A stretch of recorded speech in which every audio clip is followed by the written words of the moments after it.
소비자 물가가 급락했다. 이 말이 사실일까요? 사실입니다. 전년 대비 미국 3월 소비자 물가 하락폭입니다. 1%포인트나 됩니다. 지금까지 떨어진 것 중에서 가장 많이 떨어졌습니다. 일반적으로 말입니다. 소비자 물가가 떨어질 때 뭐 0.4%나 0.1% 많아도 말입니다. 0.7% 떨어진 게 많이 떨어진 거예요. 그런데 2월에서 3월 사이에는 소비자 물가가 1%포인트나 떨어졌습니다. 2월에 미국의 소비자 물가는 6%였는데 3월에는 5%까지 떨어졌습니다. 물론 전년 대비했습니다. 이게 작년 6월에 9.1%에 대비해 보면 4.1%포인트나 떨어진 수치입니다. 시장의 예측치는요 5.1%나 5.2%까지 갈 수도 있다 이렇게 예상을 했지만 시장의 예측치보다도 더 많이 떨어졌어요. 그러니까 시장에서는요 이제 이렇게 되면 기준금리 올리는 거 끝났다. 이제 금리 올리는 거 이게 끝이다. 이렇게 이야기가 계속 나오고 있습니다. 실제로 말입니다. 미국의 기준금리는 현재 5%입니다. 그런데 지금 소비자 물가가 1%포인트 가까이 떨어지니까 시장 전체적으로는요. 이제는 5월 3일 날 베이비 스텝 0.25% 올리는 게 다가 아닐까 이렇게 예상하는 겁니다. 그게 다다. 그게 마지막 최종금리다. 안 올릴 수도 있다. 동결할 수도 있다. 왜냐하면 소비자 물가가 이렇게까지 떨어졌으니까 1%포인트까지 떨어졌으니까 안 올릴 수도 있다. 그런 이야기도 나오지만 시장은요 분명히 말입니다. 시장 전체의 분위기가 뭐라고 이야기해야 되나. 좋아지고 있다. 물가를 잡고 있다. 물가 전쟁에서 승리하고 있다. 뭐 이런 분위기가 계속 감지되고 있습니다. 이렇게 되니까 여러분 결국 말입니다. 지금 5월 3일에 금리는 0.25%냐 동결이냐 이 두 가지가 치열한 공방을 벌이고 있거든요. 현재까지는 보면 말입니다. 이 소비자 물가도 중요하지만 근원 소비자 물가도 중요하거든요. 지금 근원 소비자 물가라는 건 여러분 알다시피 계절적인 요소가 있는 이 농산물 같은 거는 뺍니다. 또 일시적인 요소가 있는 유가도 뺍니다. 어뜸이 되는 물가들 뭐 공산품이라든가 등등 말입니다.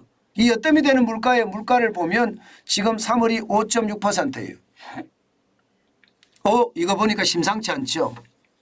지금 작년 9월에 6.6%가 최고치를 이루었는데 지금 올라가는 게 심상치 않습니다. 5.6%까지 올라갔습니다. 심지어 말입니다.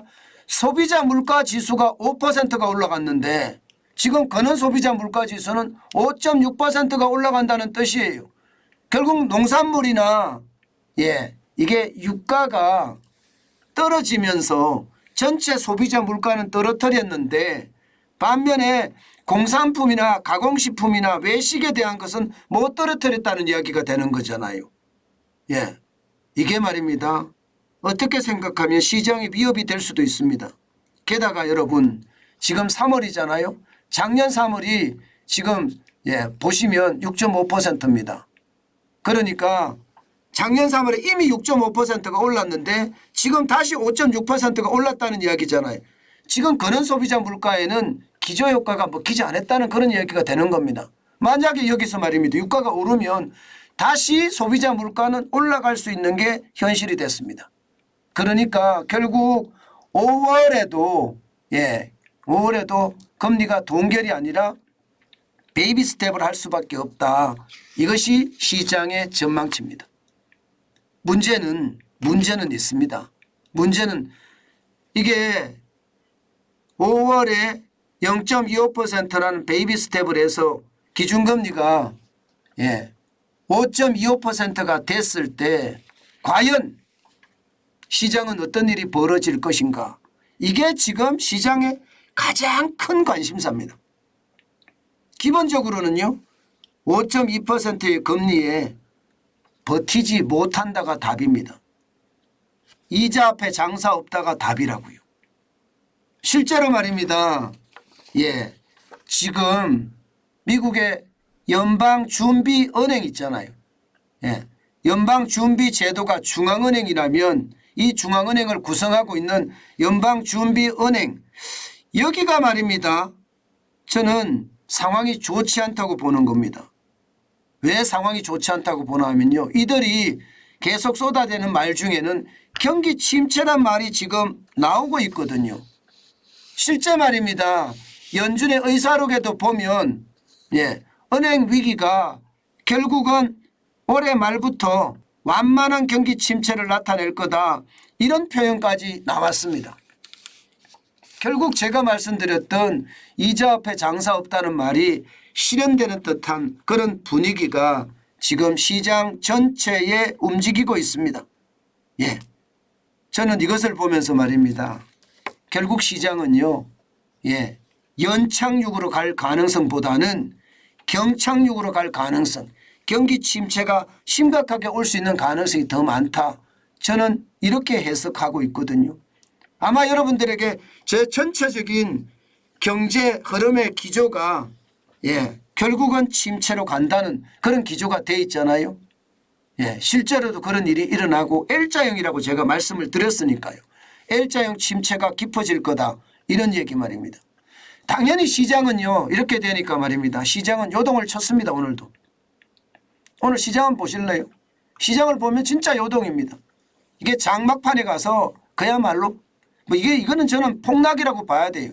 왜냐하면 장 시작과 함께 쭉 올라갔던 기술주 중심의 나스닥 종합지수가 결국은 0.85%가 떨어졌거든요. 102.54가 빠져서 11,929.34로 마감을 했습니다. 시장의 분위기 어느 정도 읽혀지시죠? 여기에다가 S&P 500 지수 대형주 중심도 마찬가지입니다. 0.41% 떨어졌고요. 16.99가 빠져서 4,091.95로 마감을 했습니다. 블루칩 중심의 어떤 다우산업도 마찬가지입니다. 장 막판에 빠졌습니다. 0.11이 빠져서요. 38.29가 떨어졌고요. 33,646.5로 마감했습니다. 시장은 이처럼 말입니다. 워낙 변동성이 심합니다.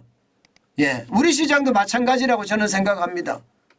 미국 시장이 저렇게 변동성이 심하면 우리 시장은 더 변동성이 심할 거고요. 게다가 4월 자체가 배당의 계절이기 때문에 환율의 변동성까지 겹쳐지면서 시장의 변동성은 더 커지지 않을까 저는 그렇게 예상합니다. 여러분 이런 시장에는요. 진짜 조심하셔야 돼요. 급하게 나는 벼락부자가 되겠다 하면서 투자하는 것은요. 섭을 쥐고 불 속에 들어가는 겁니다. 저는 늘 그렇게 생각합니다. 절대로 하지 말아야 될 것이 섭을 쥐고 불 속에 들어가는 일은 하지 말아야 되거든요. 저는 지금 시장이 딱 그때다 이렇게 생각합니다.